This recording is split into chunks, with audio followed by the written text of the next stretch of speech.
Dans cette vidéo du chapitre 41 de mes notes de cours, je résous une dernière situation tirée de la section 4.1 du livre de Séguin, section qui s'intitule « Le champ magnétique ». Il s'agit de la situation 4 qui s'intitule elle-même « La force magnétique sur un proton prise 2 » et dont on peut prendre connaissance à la page 43 et dont on réalise qu'elle s'appelle prise 2 parce que c'est un peu le même genre de problème qu'on a résolu jusqu'à maintenant, parce qu'on va s'intéresser avant tout à l'orientation de la force magnétique pour pratiquer notre règle de la main droite.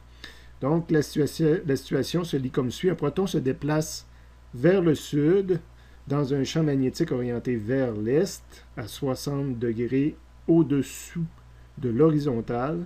Donc là, pour être sûr qu'on comprend bien la situation, le dessin commence à avoir beaucoup d'importance, le dessin fourni avec le libellé.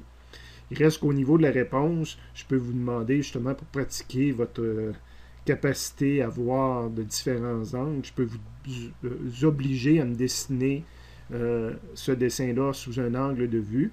D'ailleurs, dans ce cas-ci, je vais demander à ce qu'on me le dessine de face. Face étant le proton qui s'en vient vers moi. Donc, le proton se dirigeait vers le sud. Bien, il faut s'imaginer que le proton se dirige vers nous, que le proton sort de l'écran. Donc, c'est ce que j'appelle la vue de face. Ça veut dire que l'axe nord rentre dans l'écran. Le nord, habituellement, c'est notre axe Y. Donc, vous allez voir qu'au niveau de mon système de coordonnées, j'ai dessiné l'axe Y rentrant dans l'écran.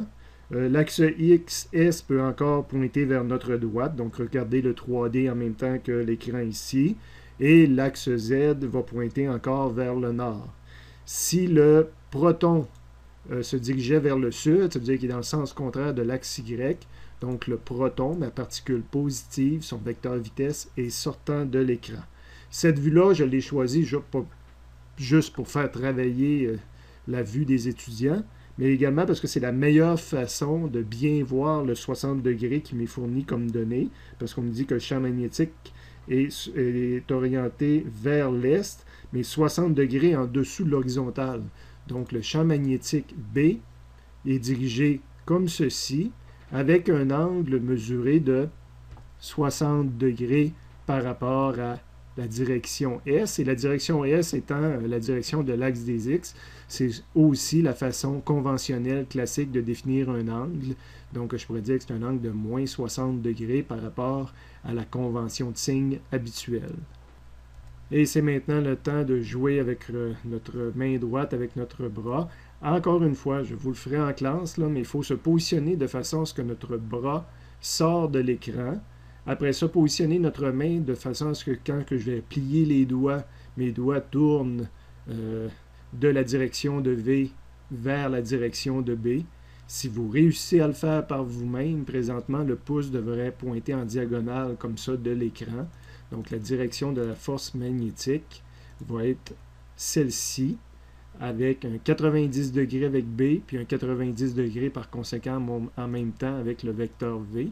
C'est la règle qu'il faut toujours respecter. Il faut toujours réussir à être à la fois à 90 degrés par rapport au vecteur B et à 90 degrés par rapport au vecteur V. Si j'ai bien réussi, ça veut dire que j'ai 90 degrés au total. Ici, on connaissait le 60. Ben, je pourrais également dire que l'orientation de FM avec une valeur, ben, c'est 30 degrés par rapport à la convention. Donc, c'est pour ça que j'aurais pu préciser que θ FM, c'est plus 30 degrés quand je le mesure par rapport à la direction conventionnelle.